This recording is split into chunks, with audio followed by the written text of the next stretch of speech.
Happy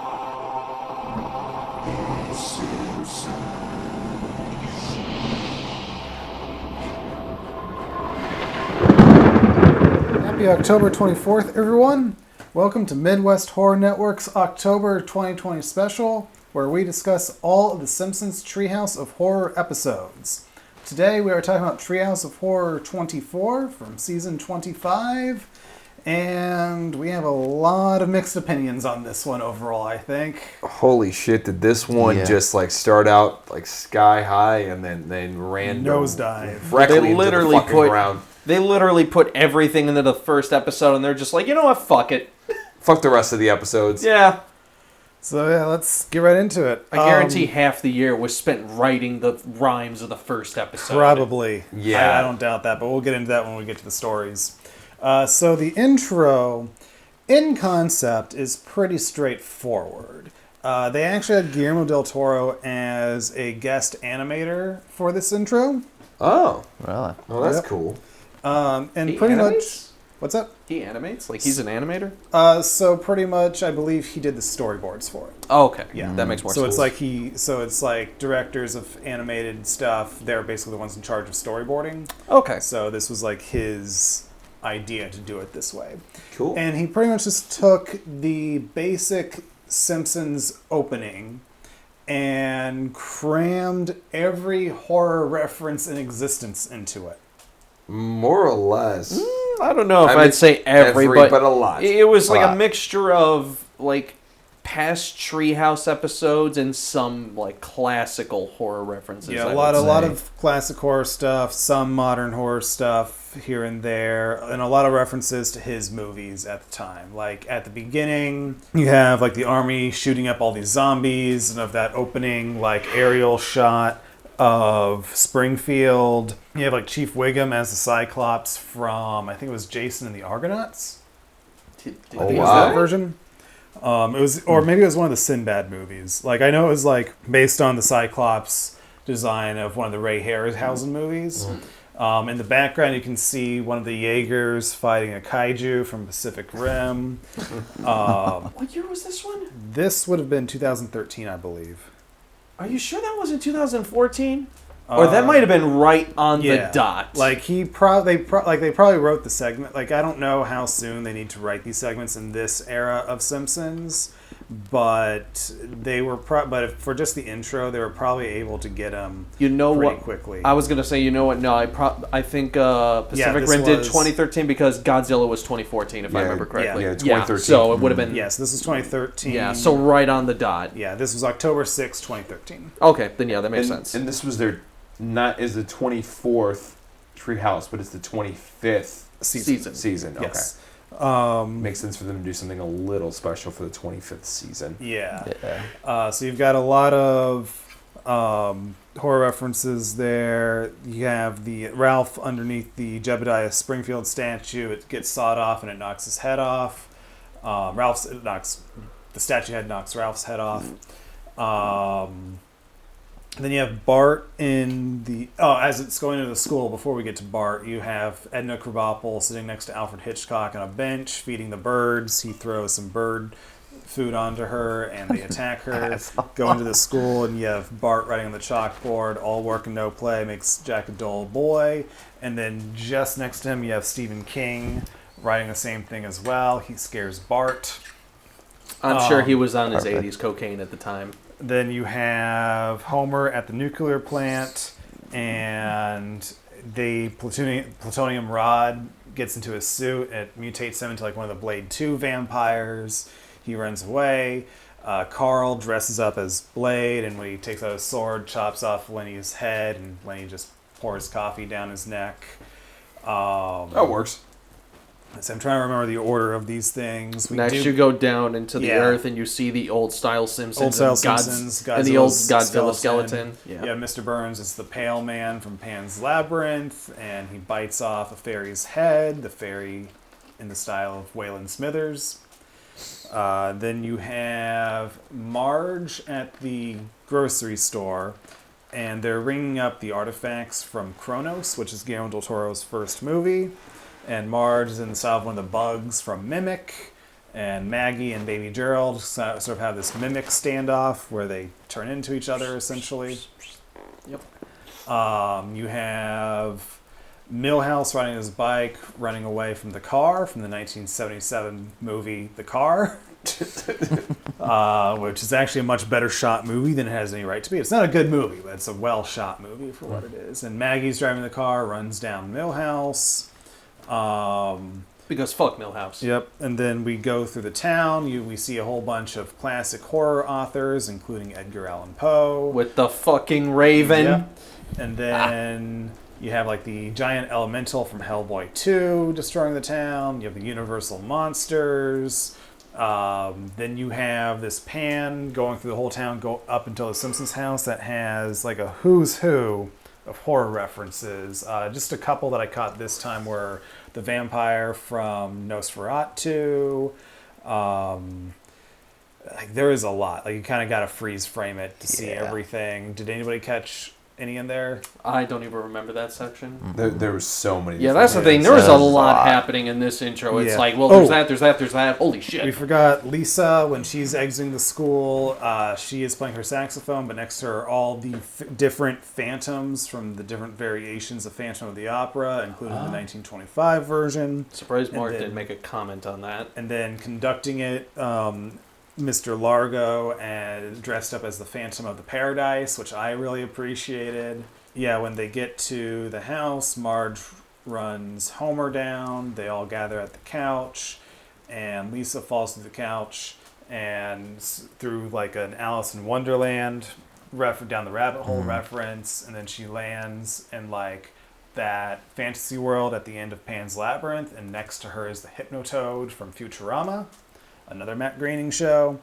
And then you have like Homer and Marge as like the king and queen at the end of Pan's Labyrinth. Then you have Bart as the fawn from Pan's Labyrinth. And then it cuts to the TV showing the title, Treehouse of Horror 24. While all these fairies are flying into it and getting zapped like it's a bug zapper. Whew.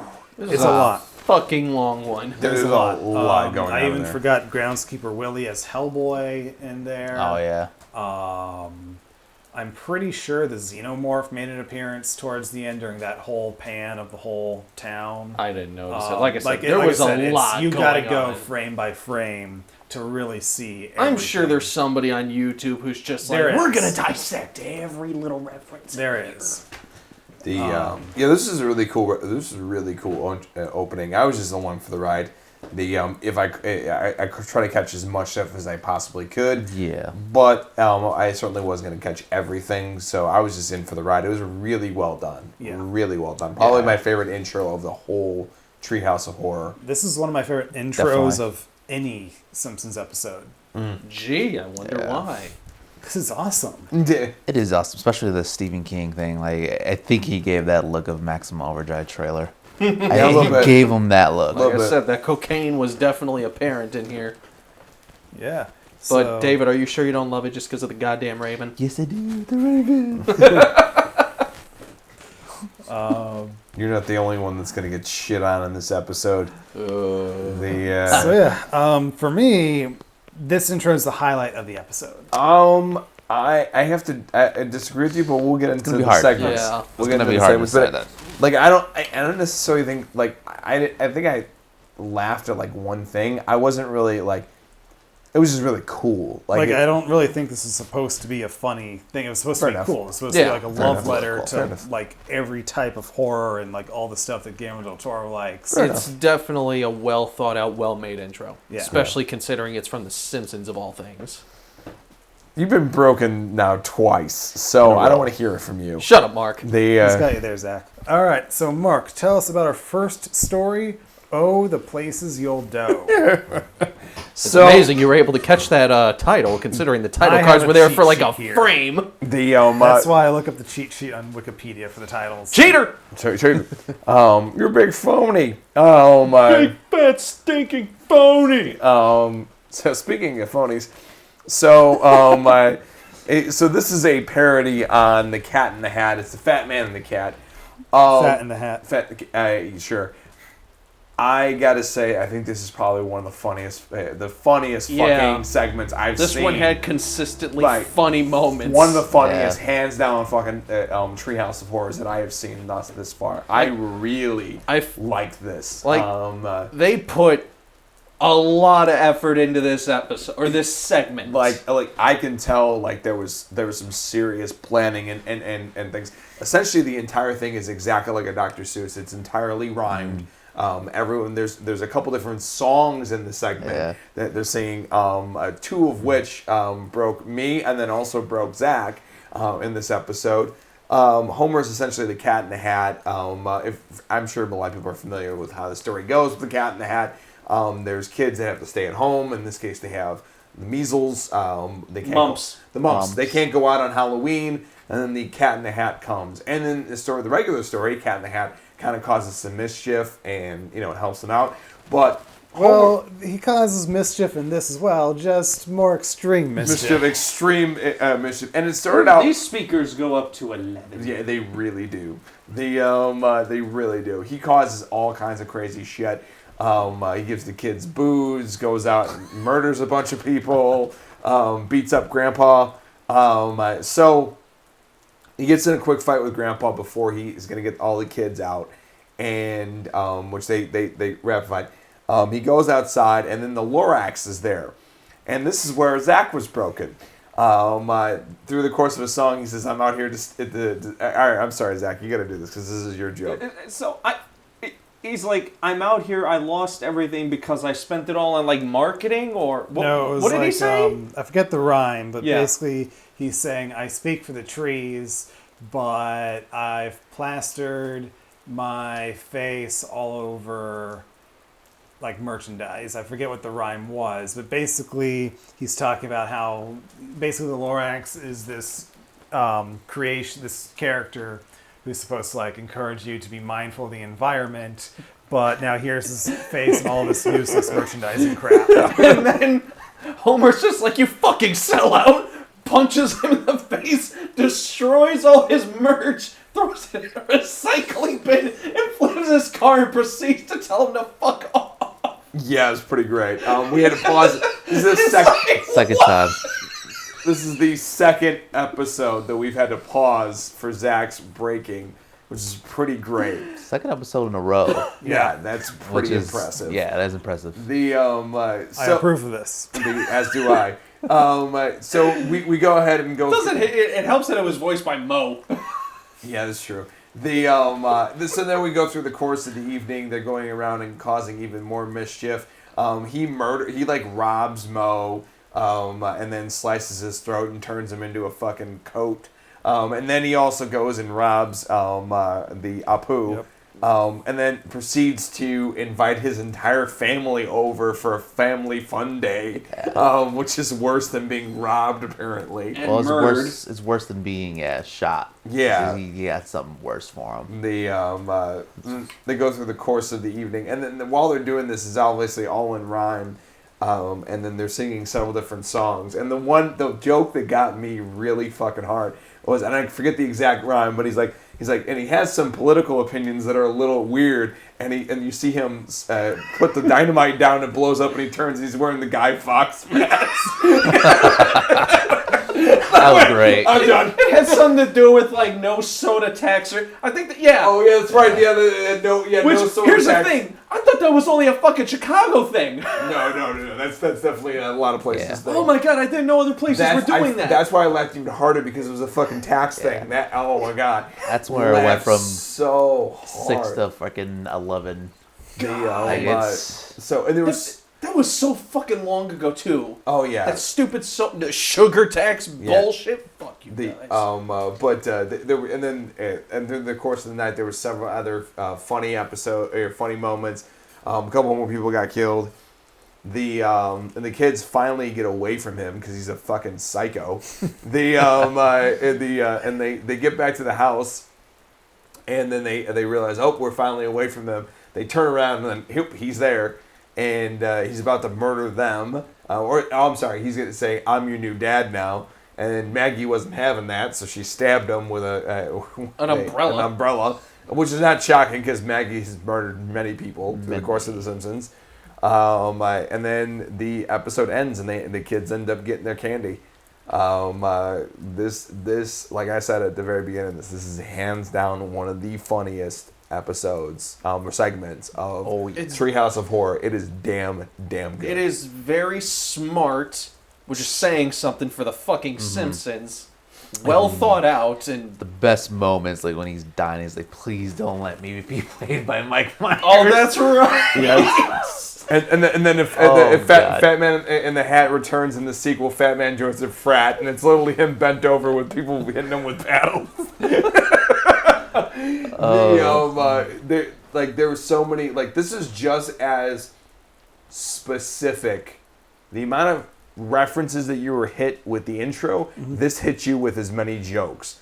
The difference is that, and I did agree with Zach on the last episode, they hit you with a lot of jokes in the Back to the Future ripoff, but not all of them landed. Some of them did, some of them didn't. This had a lot better of an average ratio of jokes hitting. And it was even the small ones. Like, I was laughing so hard, you actually turned to me at one of the points and you're like, dude, I missed what Nelson said. Yeah. Ralph said. Then that's like perfect comedy when you're laughing so hard you miss the next fucking joke. Like that's the thing about this episode versus the whole of the last episode. Or let me rephrase that. This segment versus the last episode. The jokes in here were smart and well thought out. The jokes in the last one were, here's a joke. You like jokes? Oh my god, a joke! It's because they're doing a parody of Dr. Seuss, so you have to be You gotta clever be on when point you're planning. with your rhymes. you have to be, You don't have the rhymes, you don't have the spoof. That's another thing. I wonder how many people this day and age would actually get that. Probably not a lot. This is definitely something that's of our generation, growing up with Dr. Seuss. So I mean, the acid trip of Dr. Seuss.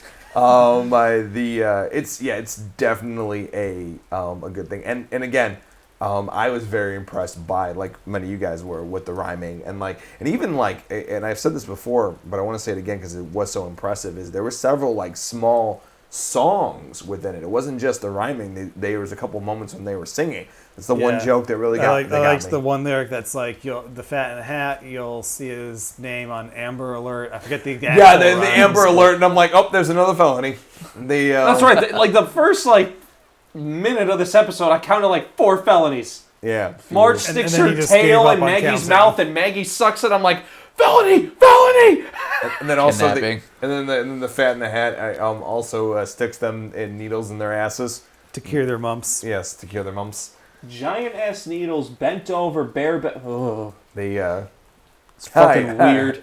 Kidnapping, salt. Yeah, the Amber Alert joke was pretty funny. I caught that. It was a smaller reference. I'm like, that's funny. I also liked his little helpers that he has under his hat. Oh, yes, they all died.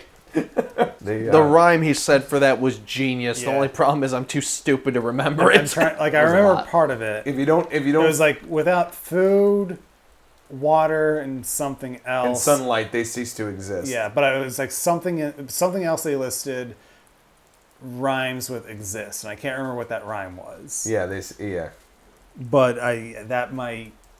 And then he my proceeds to favorite pour kerosene Yep. and lights them all on fire, disintegrating To which them. Zach said, and that got really dark really fast. and then it got really awesome really fast.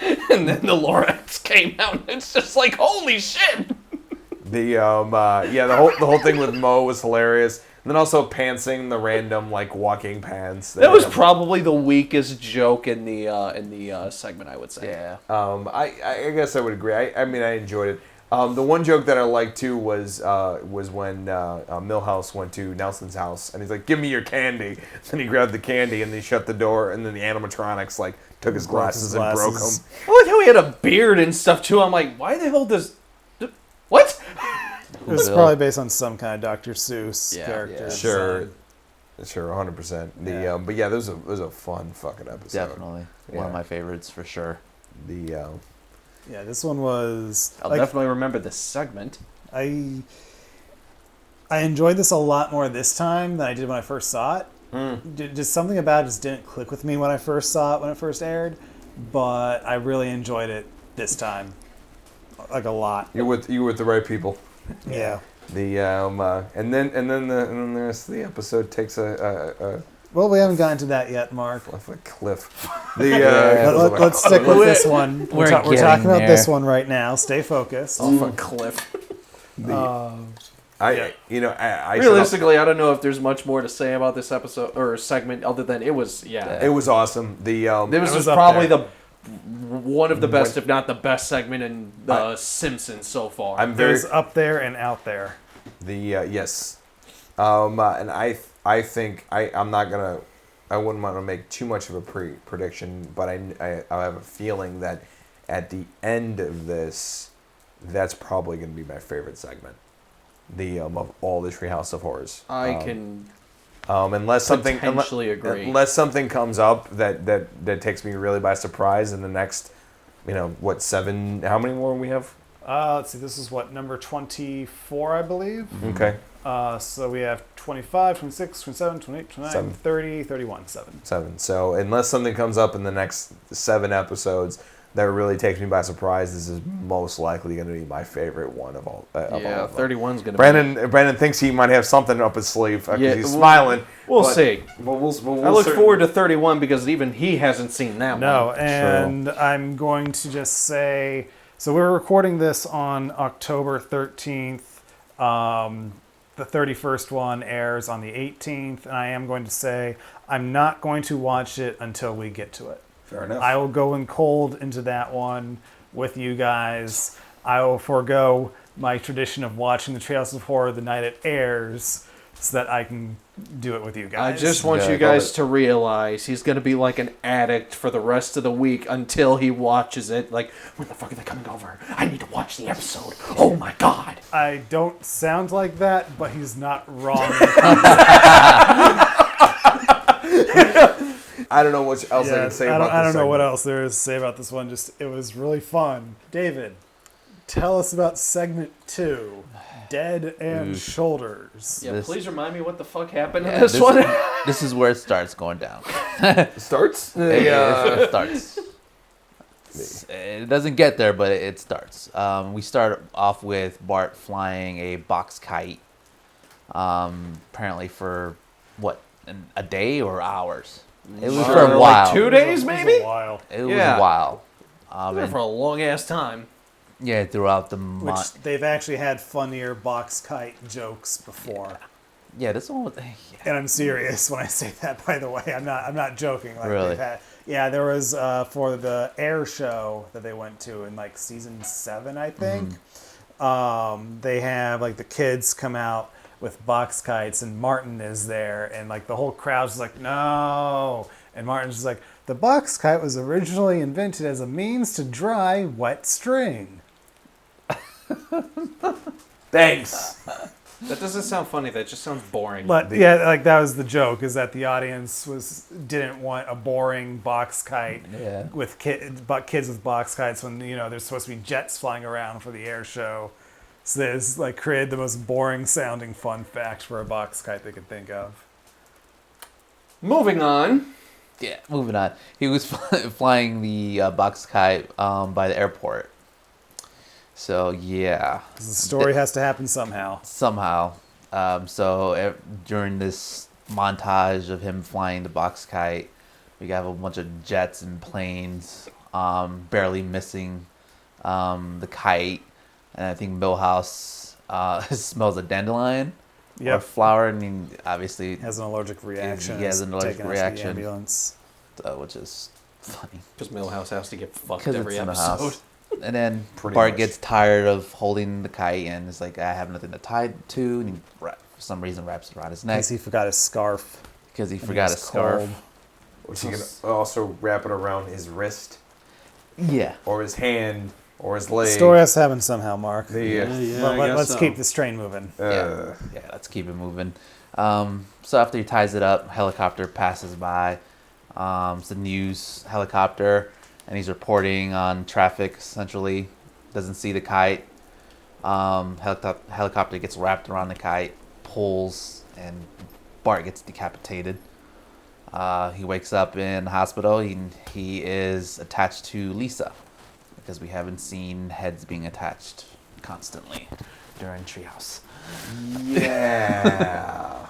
After that, Obviously, he hates it because he's attached to his sister. Yep. Um, And she's still in control of the body. and yeah, she is fully in control of the body. At one point, I think this is where they cut up to him and her sleeping, right? Like Yeah. she falls asleep. Well, they have like the show and tell first because Lisa's like, Bart's on my body, and Miss Hoover's like A+, and Bart's like, Oh, yeah, for my yeah. show and tell, I'm on Lisa's body. Derivative and repetitive, F-. I Yeah, expected more from a 4th grade head. pretty much. I expected more from this episode. Me too. Yeah. Me Like too. I said, their entire thought process and budget Yeah. went to that intro in the first segment. Everything else was just a fuck off set. Yeah, this is where they get pissed and he starts whacking her with his head, Pretty much and then Miss Krabappel puts a globe in between them, between and them. they're like licking the globe, and Ralph's like, "That's my project," and yeah. Moving on. Moving on. We come back to the bedroom. She's fast asleep. She's dreaming about ponies and rainbows. Bart realizes that when she's asleep, he has control, and he has a plan to make sure she stays asleep. Drugs her with sleeping pills. Homer thinks it's Tic Tacs. He grabs them. He thinks this is a yogurt mixin. What? A yogurt mixin? Yeah. And it takes like twice the amount that More killed than him. twice. He dumps the hold- entire hold bottle. on. Yeah. He took twice more the pills that Anna Nicole Smith did to die, and he falls asleep and goes down a fucking flight of stairs, and then still continues to sleep at the bottom of those stairs. Mark made should've an been Anna dead. Nicole Smith joke that I'm sure half of the audience isn't going to understand Nope. or know who the fuck she is. Who the fuck is Nicole Smith? They're going to have some kid look it up like, He's gonna make like the ending fucking like noise and point and stare from fucking Invasion of the Body Snatchers. Anyway. Yeah. Anyway, so next plan is to detach her head from the body, so he has full control, pretty much for the rest of his life. So they go to a sawmill, so he can decapitate her head that way. Very cartoonish, like Itchy and Scratchy style scene, where he wrapped, or they're sitting on a log and they're heading towards the saw. She wakes up, realizes what he's doing, and pretty much moves an inch over, and he gets his head cut off. She doesn't realize it's a double sawmill, and she gets her head cut off. And then we cut back to the hospital, and everyone's got heads attached to different bodies. Yeah, like Bart was on one of Marge's sisters. I forget if it was Patty or Selma. of Lisa was on Krusty the Clown, and then Dr. Hibbert walks in, and for some reason he has Dr. Nick's head. Yeah, on and him. then I don't know what a stupid fucking joke he said. He said, "So this is what successful post-op looks like." This is really boring. like Yeah. it really, like the more I talk about it, the more I think about it. It was really like bad. Yeah. It Like was- I mean like when what's his face dumb kid Ralph. Yeah. He's like, that was my project, and I'm like I think at that point I'm like, I'm out, bro. Like I'm out. Like it's over. You couldn't even get a funny Ralph quote. like No. And Oh. it's like even in weaker episodes of Simpsons, even a Ralph quote can get like a little smile or a chuckle or something like that. But it's for this one, This like was just nothing even- but fucking face palms. yeah. I mean, it was Even hearing nothing. David describe it is like, I need you to be quicker on this. Dude, I was quick. I literally was fucking quick. The, But I needed you to be quicker. like yeah, this is really really bad, and I'm gonna toss this in the spectrum of forgettable to bad. It's bad. It's bad. it's so forgettable. It's bad. It's boring. That too. Yeah. It's not what you expect. Like after like this really fucking cool intro, and then this really awesome, fucking funny, well put together segment, and then we get this. It's like, all the main writers left for the day, What and the they left the heck? interns Yeah, like- to write. Wonder We're what going was going 100 on. miles an hour and we're going to hit that tree. The no shit. That's really what it felt like. It really felt like that. Like, and no jokes aside, like Like they did 100 miles an hour off a fucking cliff. Like, it was like they just couldn't think of anything for the second story. It's because all their thought power went into that first segment. It's like, yo, Maybe. are y'all as drained as I am? Yeah. Does anybody have a bullshit idea that they want to just throw together? Sure. Yo, Johnson! Why don't we do something that we already fucking did? And expand upon it. Which is it's the same thing as that whole thing with Homer and Burns. Like way back when. Yeah. Like it's just, like I think we've talked about that a lot. Like where They do a lot of repeats. They do a lot of repeats. Like we've gotten to the point where we've gotten. I mean, when you watch all these in a row, you tend to know a lot of patterns. I guess it's a different perspective because we're watching these all in a row, like with a very short amount of time. But for everybody else, these were years apart. Yeah. So we're gonna have a different perspective on how we view these because a lot of people are gonna be not gonna remember that like 5 years ago. With this episode, you could tell they were fucking lazy towards the end. Yeah, they're like Del Toro left and everything else. Everybody, we don't have to do shit. Yeah. They and it just disappoints me too because like when you have such a strong, I'm gonna be more forgiving of an episode that has a pretty strong intro, a weak middle, and a strong finish. Versus this one had a fantastic, amazing opening and then drove their fucking episode off a damn cliff.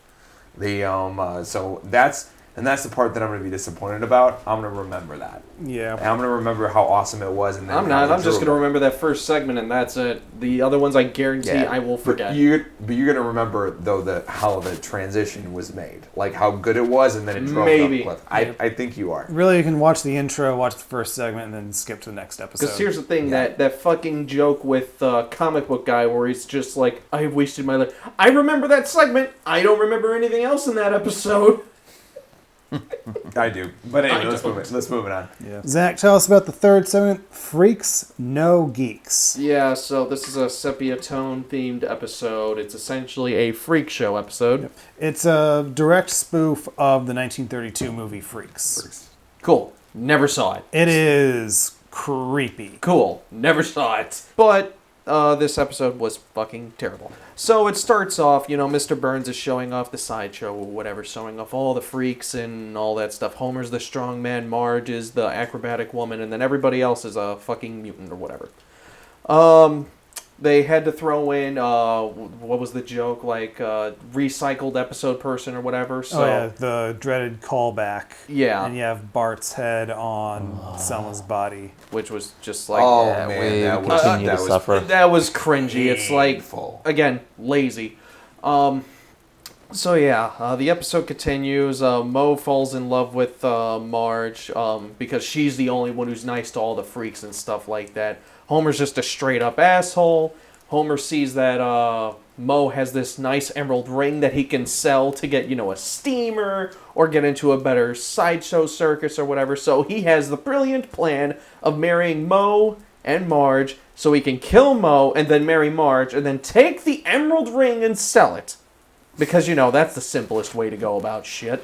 Rose is just stealing it, but I digress. Yeah, so he marries the two, they fall in love, Marge finds out about his plan, all the guys, kind of douse and kill, freakify Homer, and then it goes to this little modern day section bit where Homer says, and that's how I met your mother, and then they proceed to use the How I Met Your Mother intro theme and then do some bullshit with the... And Zach and I both at the same time were like, fuck you! That really, I'm a massive How I Met Your Mother fan. Same. That really grinded That my wasn't gears. funny, it wasn't cute, it wasn't good, it was stupid and just unnecessary. I would actually even go a step further that it was actually a little insulting. No, I'm not going to be one of those people. I'll be one of those people. Yeah, I was a little Mark, pissed. you're better than that. I was a little pissed at that fucking ending. It was annoying, but still. I definitely was pissed. That was just beyond lazy. I was just like, all right, guys, we got to go. Bye. I never saw How I Met Your Mother, but it was a pretty lazy ending. But before we get to the ending, I do want to comment on this being a spoof of Freaks. As far as cramming the story into like a 7-minute Treehouse of Horror segment, they did pretty much hit all the story beats. I just wish it was funnier. This wasn't one of the lazy ones like it was in the earlier days of Treehouse of Horror, where their spoofs were just kind of like trying to be exact remakes, just sensify it. Because like what Freaks is about is the beautiful trapeze artist is at the circus. She is involved with the strongman, much like in this episode, and she is trying to marry one of the freaks because he has this inheritance that will come in at some point. And so she, rather than like the trapeze artist actually being a sweet person on the inside, like she's in on the scam. And so the freaks, they find out what's going on, and so then at one night they go to her trailer and they turn her into the chicken thing that you see that they turned Homer into this one. So it's actually her that's the one that gets at the end. And it is a freaky movie. Made in 1932, before they had any kind of rating system or anything. So this is literally just like Todd Browning, the director of the 1931 Dracula with Bela Lugosi, just doing whatever he wants. And I think the movie was actually banned from a couple places at some point. He used actual circus freaks for the cast, including the human torso, who we see Barney as a spoof of in this. And there's this one moment where he has like a lighter and a cigarette in his mouth, and because he has no arms or legs, just using his mouth muscles, lights his cigarette. And then impressive. At the end where they're like crawling in the mud during the rain to get to her trailer, you kind of see like a few shots that are in reference to that in this.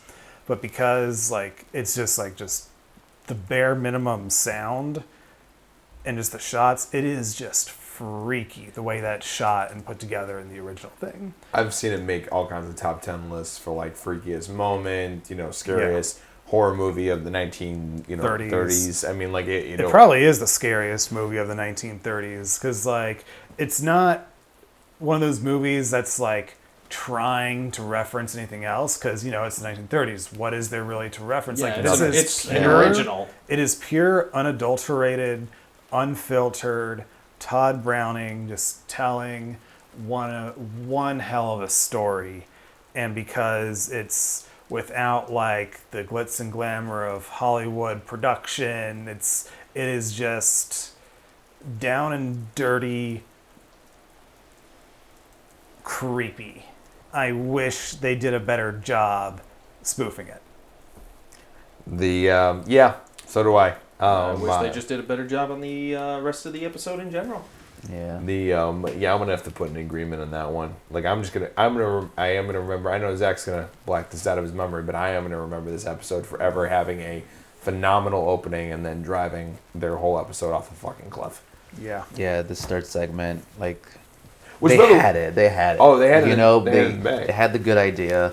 Yeah. They just didn't execute it well enough. Like Brandon said, it wasn't funny. If it was funnier, and then the ending wasn't like that, or they could have gone creepier. Because that moment where Homer is being surrounded by the freaks, and you see Mr. Burns' body hanging from the tree, like that had the beginnings of being a legitimately freaky moment, and it looks like they were going to go that way, and then they didn't. So it's like they could have had an awesome intro from Guillermo del Toro, a hilarious first segment. Okay, second segment could just be like the weak one, and they could have made this a legitimately freaky cartoon. Yeah, I mean, and I feel like if they didn't, but I feel like they tried to play it comedy, but they just didn't have the jokes to land. Mm-hmm. But I could see in the beginning of that one segment when they're surrounding Homer, they could have gone the creepy route. Yeah. And I think the segment would have been a lot better had they gone the creepy route. Yeah, especially like when they were like introducing, the freaks, especially like with Mo, introducing him because he was just basic. Like there was nothing wrong with it. It was just Mo. and everybody Mo. was so horrified of From Mo. Boston. You can do comedy with that. Yeah. I think it just didn't commit to either way. Yeah. Yeah. It just kind of, you end up getting bland, vanilla, boring in the middle, and it goes. Yeah, insanely disappointing. Yeah. Yeah, the especially the way that I've been described that movie by you and by Vinny, this is a huge disappointment. Yeah. It's a huge missed opportunity, It is a missed opportunity. I think. Agreed. But again, Brandon, you said it the best. Among 90 segments, or 93 segments, Yep. there's gonna be ones that are just gonna be bad. Yeah. And that's just what we land here. Okay, so what are our picks for the funniest moment of the episode? Lorax. Guy Fawkes definitely. Mike Myers. I am going to go with his little helpers. Yeah, So- all your moments are up there for me, but just for variety's sake, it's like I can't choose, so I'm at least going to hit the quad of the funniest moments of it, I think. True. And also the Amber Alert lyric, Yeah, I don't remember the Amber Alert because lyric. you were too busy laughing, Yeah. or Yeah, somebody was laughing. I think it was during that me. I think it was me because Yeah. that was right after the Guy Fawkes joke. one. Oh, okay, then that's why. Creepiest, goriest, grossest, most unsettling, most violent, darkest moment. For me, I'm going to go with when Homer threatened the Mo Grinch by putting like the switchblade up to his neck. Because Yeah. that was like one moment where he was like, they just tossed away the humor and just went for legitimately threatening. And is surrounded by the hilarity of everything before and after it. It's just it's just like, no, he goes full on psychotic. Like and that's what makes it funny. But at the same time, it's like, good Lord, this isn't just funny psychopath. This is legitimately crazy psychopath. I'm going to choose when his little helpers just got, completely forgotten about, died of asphyxiation or something, and then proceeded to be evaporated with kerosene, fire, and whatever else. Yeah, I mean, I guess you kind of have to go with that moment because you're the one who said things got really dark there. It's like, well, shit. I think it's a tie for me for that one, and then also the shots in the ass for the kids. That was pretty creepy. I was like, I don't really want to call attention to that shot. I'm Just- uncomfortable. Just add to the felony counter. The felony number 1. I was uncomfortable. Yeah. David? Could I have to say the torso making the freaking cookies? That's kind of gross. He's like pounding his body on the dough, making cookies. Which And they were just expecting. which that was one aspect of the Freaks movie that they did a pretty good job at spoofing, I thought. Really? Yeah, like it's a very memorable character. Nice. Yeah, it Because is. like I said, there's the lighter cigarette thing. Yeah. Sounds like a much better movie than the episode. It really is. It truly is. And then second for me would probably be like when Homer gets back from the first segment. He's like, "Yeah, I'm your dad now." That was just. Yeah. Yeah, that's pretty. One funny moment I want to sort of backtrack on because I don't think we covered this during our recap of the episode. Marge was going to a Halloween party dressed as Catwoman. Oh, yeah. Because it's a unique costume, and then it just cuts to like all the other women in the neighborhood dressed as different variations of Catwoman, and then you have comic book guy also in a Catwoman costume. He's like, wait a minute, it's Halloween? Hang on, you gotta do it right. Wait, it's Halloween? Oh my god! Yeah, that was pretty Nice. great. Yeah. Yeah, it was. All right. Least favorite segment. 3. 2. Oh, I'm going to agree with David. Yeah. split down the middle. The thing that does it for me is because like I feel. Well, let me ask you this, Mark and Zach: are you choosing 3 because the How I Met Your Mother ending? Yeah. Okay. That just pissed us off. Because I don't have that connection to the show. I've never seen an episode. So for 3, it just feels like a disappointing missed opportunity. Whereas 2, I even wanted our conversation about that one to speed up. I could see you like being, it was painful for you. Two, like nothing that happened really. Yeah. It just It was just here. We got to do this. Yeah, We have to have a second segment, at least a third. Like they were trying, but they just didn't commit. They missed the target. And they missed the target. It just, to me, like, wasn't. Yes, the How I Met Your Mother reference really, really fucking pissed me off. However, everything fell flat. Yeah. Everything was a face palm. There was nothing good about that episode. Like, at least with episode 2, it's just like, I just kind of don't care. This was just bad. Like, it's just a face palm after face palm after face palm. I can't deal with just the redoing of the heads on some of that spot. Yeah, I could see that. I absolutely get it. see that. And it even failed at a Ralph quote. Yeah, they did. I just think that overall, number 2, I'm going to completely forget. Number 3, I'm going to remember for how bad it was. Like, that's the biggest difference in my head. And that's, by the way, that's how I determine how I'm going to rate things, how I choose between 2 bad episodes. What's the one I'm going to remember for how bad it was? And then I go with that one. It's always going to be, that's my decision process, always. And the third one, I'm always going to remember how bad that fucking was. I'm probably going to forget about it, but still. All right. Any last thoughts about the episode as a whole before we do our send-off? Well, I mean, for the third segment, what did you guys think of the Canon Codus? We had one. Like, we had one quick entry of Canon Codus. There were a couple of the freaks in the cages. Another shoehorn. It's not the worst, but it's far, far, far from the best. Yep. Yeah, it's honestly the one in the last episode was better than this, and that was that was only literally a few second. frames. Yeah, but this was just like, no, They the had dog, no. It was a bad reference and a shit segment. Yeah. All right. So that's it for today's episode of our October special, where we go through all the Simpsons Treehouse of Horror episodes. Be sure to listen to our regular podcast, the Nightmares Podcast, wherever podcasts are available. And be sure to look us up on all of our social media at Midwest Horror Network on YouTube, Instagram, Facebook, and Slasher.